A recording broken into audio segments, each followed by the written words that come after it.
about her wonderful new life. I could tell she really wanted to know what happened to me. I thought about all the good, the bad, and the worst. When she asked me, Alhaga avhaga uyaga iliraga inbaga, in the same broken pig Latin we used to talk back in the day, I smiled, remembering her teaching it to me. How have you really been? I repeated to see if I still understood it. You remember, she said, smiling hard. I thought about the question for a moment, took a sip of my pomegranate mimosa, then began pouring my heart out to her. Before long, only she cried. My own words had numbed me as I sat staring at my glass. Nasi reached across the table, breaking my concentration. Her hands rested on mine when she said, You know you gotta tell my girls, right?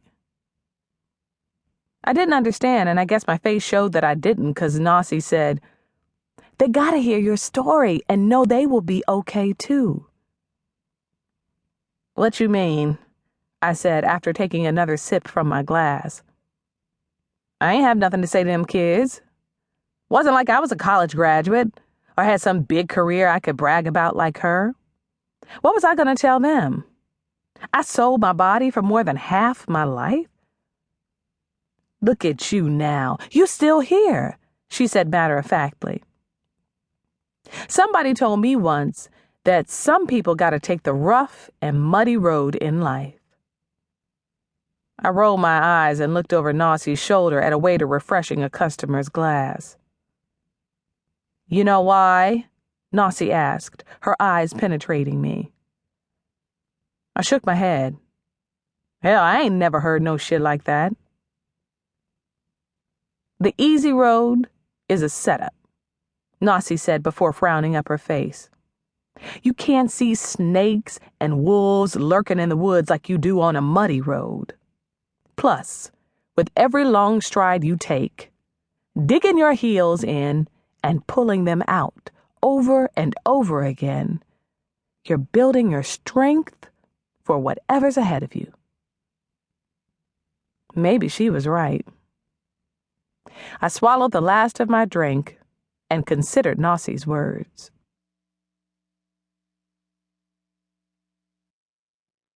Two years earlier, 2009. Chapter 1.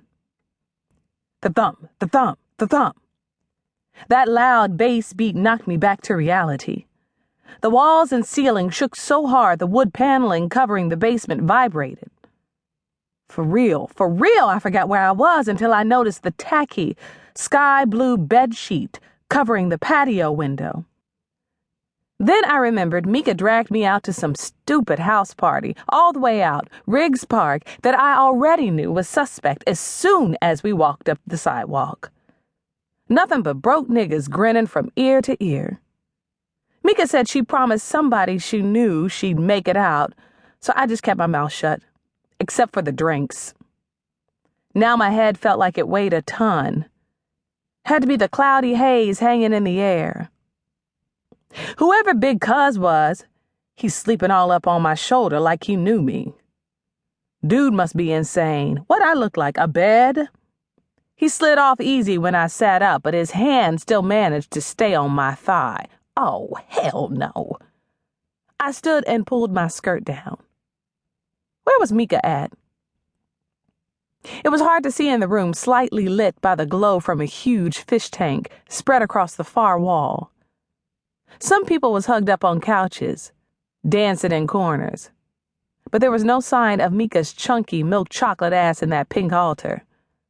I stepped across legs and limbs and made my way up the stairs. I excused my way past the crowd. Oh, hell no. There she was. Mika, get your ass down. I rushed over to the coffee table where she danced naked for some naughty-headed dudes. This heifer even had a Heineken bottle stuck in between her body glitter-covered thighs, twerking her hips to the same thump, the thump, the thump that woke me from